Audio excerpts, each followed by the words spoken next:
안녕하세요 여러분, 폴라리스 유진입니다. 오늘은 뭔가 제 영상에서 어떤 특정 주제를 가지고 이야기를 하거나 그런 거는 아니고 지금 유튜브를 한 지 한 2년 정도? 맞나? 확인 좀 해볼게요. 2년이 아니네요. 거의 한 몇 개월 뒤면 3년이 돼가고 있는 이 시점에서 그동안 뭐 유튜브 영상을 올리던가 아니면 라이브에서 워낙 공통된 댓글과 어떤 채팅 이런 질문들이 많았기 때문에 그런 부분에 대한 어떤 답변이 될 수 있는 그런 Q&A 영상을 준비했습니다. 그래서 제가 인스타그램 스토리로 5월 중에 Q&A 영상을 올릴 테니까 한번 질문들을 남겨달라고 했었어요. 그렇게 해서 이제 좀 공통되어 있는 질문들을 모아서 제가 영상을 만들어 보려고 했습니다. 그래서 오늘은 기존에 올렸던 영상이랑 되게 느낌이 좀 다를 수 있습니다. 그럼 제가 그동안 받았던 질문들을 보면서 답변을 도와드려 보도록 할게요. 첫 번째, 유튜브를 시작하게 된 계기, 그리고 유튜브를 시작하고 달라진 것들은 뭐가 있나요? 우선 제가 유튜브라는 곳에 제가 나왔던 거는 제 채널이 처음이 아니었어요. 우연히 지인 부탁으로 지인분께서 운영하는 유튜브 채널에 나가게 됐는데 이제 그게 100만 뷰가 넘어버리는 일이 생겨버린 거죠. 그런 상황이 되니까 주변에서 많이 권유를 해주셨었어요. 그래서 이렇게 유튜브를 시작을 하게 됐다. 저는 본업이 있었다 보니까 본업에 피해를 주지 않는 범위 내에서 세상과 한번 소통해보자 이런 거였죠. 그리고 그 당시에 제가 취미라고 얘기할 만한 그런 취미도 딱히 없었었기도 했고 그렇게 해서 이제 유튜브를 시작을 했는데 주변에서 되게 많은 조언들을 해주셨거든요. 근데 저는 대부분 그 받았던 조언에 반대로 했던 것 같기는 해요. 제가 무슨 전업 유튜버를 고려한 것도 아니었고 그리고 아까 얘기한 것처럼 저는 다른 수입원이 있었기 때문에 그리고 뭐 절박함도 없어서인지는 모르겠지만 처음에는 일종의 취미, 약간 호기심 이런 걸로 시작을 한 거거든요. 그리고 저는 제 세대면 다 공감할 거라고 생각을 하는데 거의 모든 것들을 다 온라인으로 배우게 된 세대라서 뭔가 세상과 소통하고 그리고 어떻게 보면 무엇보다 가장 큰 비중은 내 자본주의 항해일지를 한번 남겨보자. 뭔가 나중에 내가 시간이 지나서 다시 돌아볼 수 있는 내 기록지다. 이 구글 서버에 내 항해일지를 한번 남겨보자.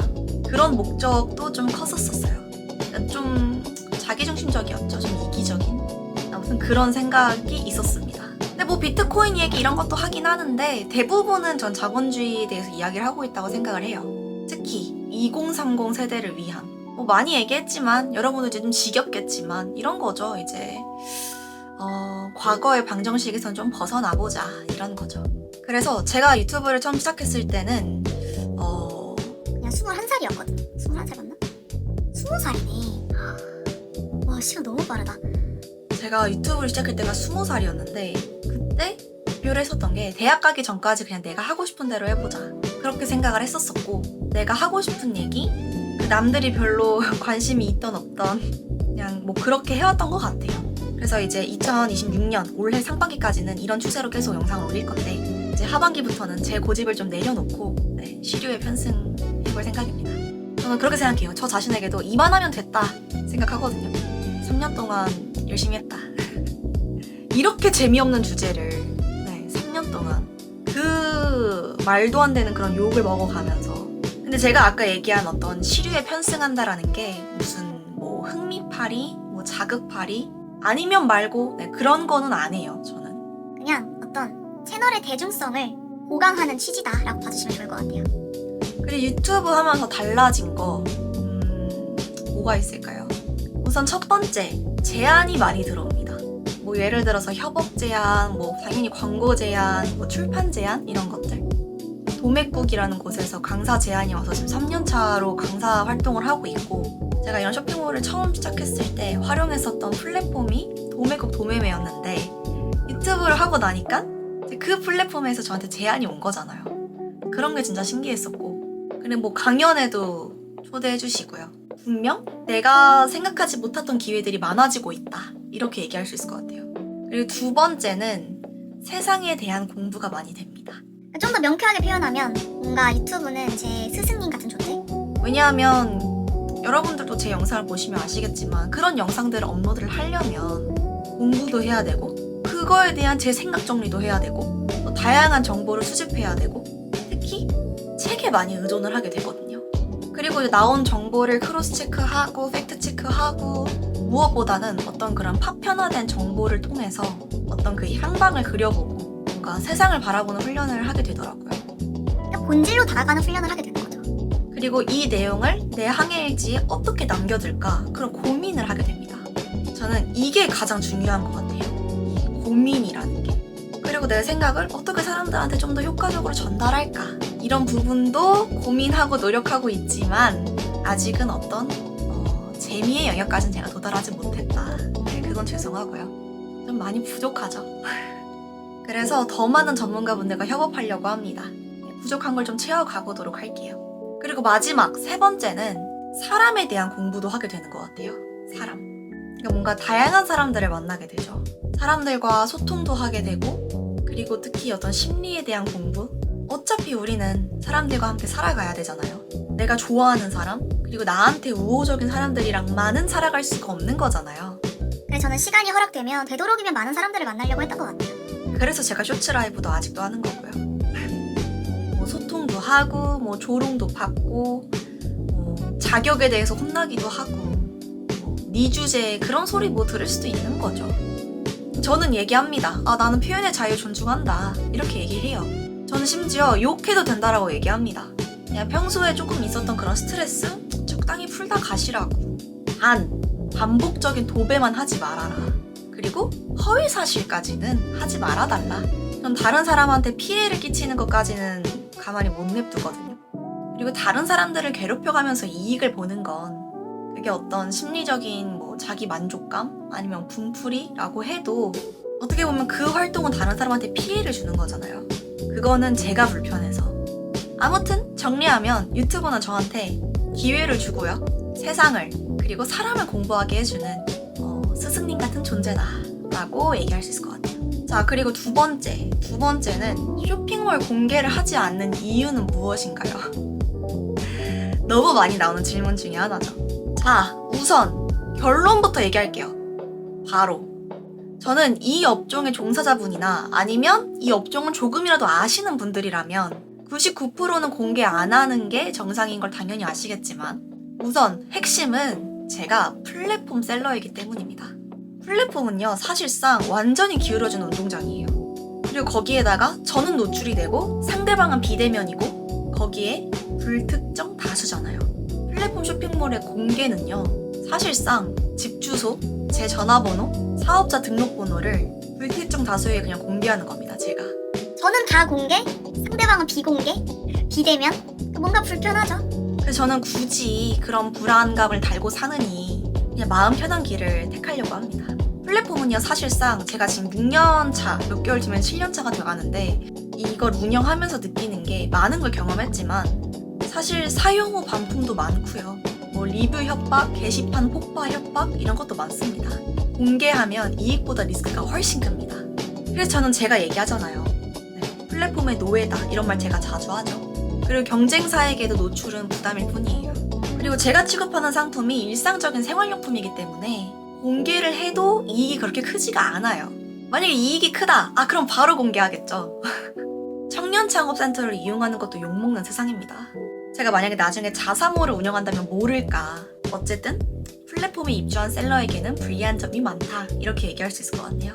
정말 하루하루를 그냥 연명하는 생계형 자영업자거든요.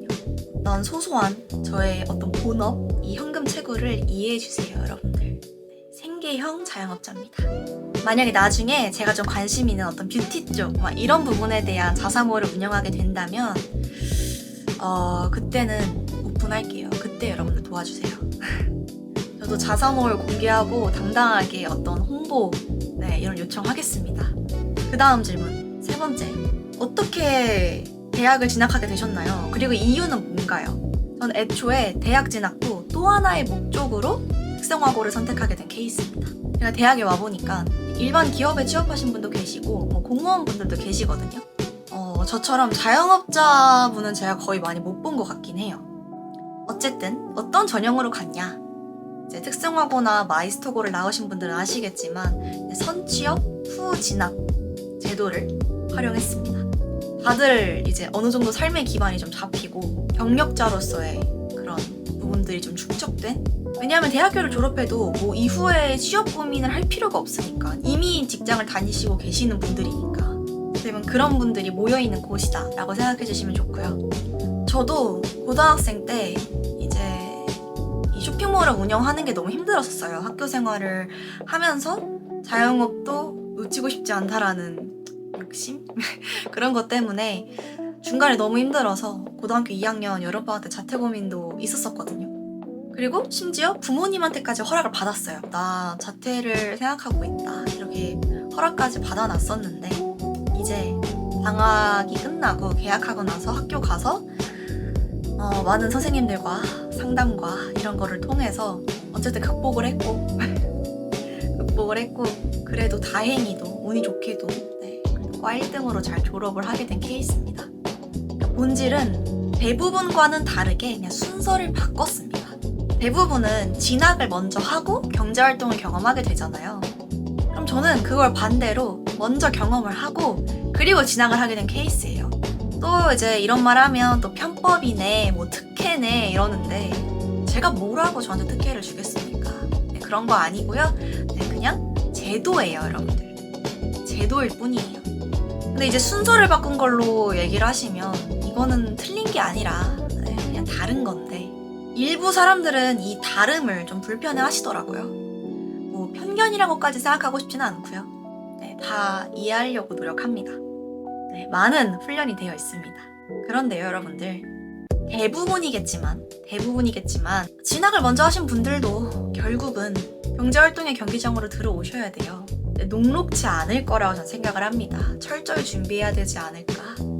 대한민국의 경제활동 경기장 준비와 각오를 단단히 하셔야 될 거라고 생각이 들어요. 세상이 그렇게 호락호락하지 않더라고요. 혹시나 아직 경기장에 들어오지 않으신 분들, 어떤 이 경기장의 입장을 준비하고 계신 분들에게 어떤 경기장의 경험 선배로서 꼭 드리고 싶은 얘기입니다. 뭐 아무튼 수능의 나라지만 저는 재직자 전형으로 대학교를 진학하게 된 케이스입니다. 다시 한번 말씀드리지만 편법 아니고요. 제도입니다. 그리고 각자의 선택이고요. 그리고 현재로서 지금 대학생활 2달 차인데 전 아주 만족하고 있어요. 그냥 청년창업센터처럼 있는 제도를 소정의 심사나 전형을 거치고 지원한 케이스라는 점. 그리고 전 여러 곳에서 지원과 합격을 했지만 저는 개인적인 사정으로 건국대학교에 진학하게 됐습니다. 그리고 4번째, 영상들이 너무 무거운 감이 있는데 특별한 의도가 있는 걸까요? 좀 더 대중적인 방향에 유리하지 않을까요? 이 질문 너무 충분히 인정하고요. 사실 지금까지의 제 영상에 재미가 없다라는 부분은 제가 받아들여야 될 부분이 맞는 것 같아요. 다만 이 부분은 하나 꼭 말씀드릴게요. 제가 의도한 부분이고요. 대학 하기 전까지는 유튜브 채널 운영하면서 제가 담고 싶은 얘기, 제가 하고 싶은 얘기 진짜 제 마음대로 그냥 원하는 영상을 업로드 하겠다라는 게 있었기 때문에 이런 거죠. 언제 이런 걸 해보겠냐. 그냥 한번 해보고 싶은 대로 해보자. 뭐 어리니까 아직은 괜찮다. 그런 생각을 했었어요. 여러분들, 저도 온라인 세대고 플랫폼 셀러인데 이커머스 경영이 그래도 6년인데 고객들이나 사람들이 뭘 더 좋아하고 뭘 더 선호하고 뭘 더 보고 싶은지 과연 제가 모를 일이 있겠어요? 다만 저는 좀 길게 보고 내린 결정이었고요. 어떤 출판 이후로는 시류에도 편승할 예정이고 또 그렇게 열심히 준비하고 있습니다. 흔히 말해 대중성을 고려할 예정이다. 이왕이면 재밌는 것도 좋겠죠. 현재 또 고민하고 준비하고 있는 게 있습니다. 대략 한 7월 정도에 하지 않을까. 또 다른 느낌의 영상을 또 가지고 와보도록 할게요. 자, 그리고 5번째는 되게 흥미로운 질문이었는데 부모님이나 지인 외에 존경하는 분 계실까요? 존경하는 분? 제가 뭐 아시는 분들은 아시겠지만 유튜브를 운영하고 있다 보니까 다양한 책을 읽게 되고 또 다양한 정보를 다루게 돼요. 뭐 특정 인물이 내가 존경하는 사람이다. 이분이 제가 존경하는 분이다. 이렇게까지는 아직 특별한 대상을 찾지 못했던 것 같아요. 하지만 요즘 들어서 그러니까 광복 이후 세대, 그러니까 어떻게 보면 저희 앞 세대 그리고 그 앞 세대죠. 광복 이후 세대니까 그러니까 저희 부모님 세대 그리고 어떻게 보면 제 기준으로는 할머니 할아버지 세대신 거죠. 어떤 그분들의 헌신, 희생, 저는 그들의 헌신과 희생을 정말 존경합니다. 진심으로. 대략 이게 80년의 기간이거든요. 이 두 세대는요, 민주주의와 경제성장을 동시에 이룬 어떻게 보면 세계 유일무이한 분들이시거든요. 그러니까 기적을 이루신 분들입니다. 다들 아시겠지만 세계 최빈국이었죠. 자원도 없고, 그리고 식민 지배를 갓 벗어난, 그리고 또 분단 국가죠. 그리고 세계 최고의 강대국들로 둘러싸여 있는 지정학적 운명. 사실 단군 이래 가난하고 항상 침략의 대상이었고, 무엇보다 신분제 사회였고요. 전 세계적으로 우리는 유래가 드문 동족, 노예, 노비 국가였거든요. 인간을 재산으로 취급하고 소나 말처럼 시장에서 매매되었고, 심지어 증여, 상속되었어요. 이게 불과 150년 전 이 땅의 현실이었죠. 그러니까 쉽게 얘기하면 세상이 어떻게 변하고 있는지 외면하고 그냥 우리끼리 싸우다가 자멸한 케이스죠. 하지만 아까 말씀드렸던 그분들은 불과 9세대 만에 이 정도의 번영과 부를 이루신 분들입니다. 공부를 하면 할수록 정말 이분들의 노고에 감사할 따름이에요. 그리고 정주영, 이병철 같은 영웅분들이 한 시대를 공유하고 활약하셨어요. 그런 어떤 1세대 창업주분들 진심으로 존경합니다. 그러니까 이 땅에서 이게 가능하다는 게 믿어지지 않을 정도죠. 지금도 전 세계를 무대로 활약하시고 외화 채굴을 하고 계신 우리 기업인분들 진심으로 존경합니다. 정말 그분들께 경의를 표해요. 진심으로 감사하다는 거. 그리고 6번째 질문. 결혼은 어떻게 생각하시나요? 결혼하고 싶으신가요? 애는 낳고 싶은가요?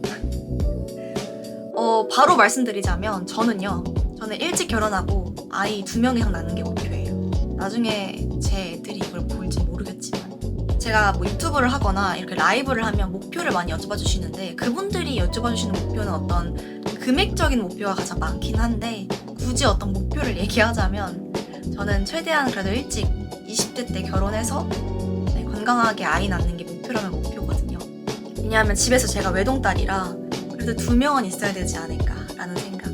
그리고 엄마 아빠도 되게 일찍 결혼하게 된 케이스라서 근데 제가 엄마 아빠가 결혼한 나이 때는 결혼을 못할 것 같긴 해요.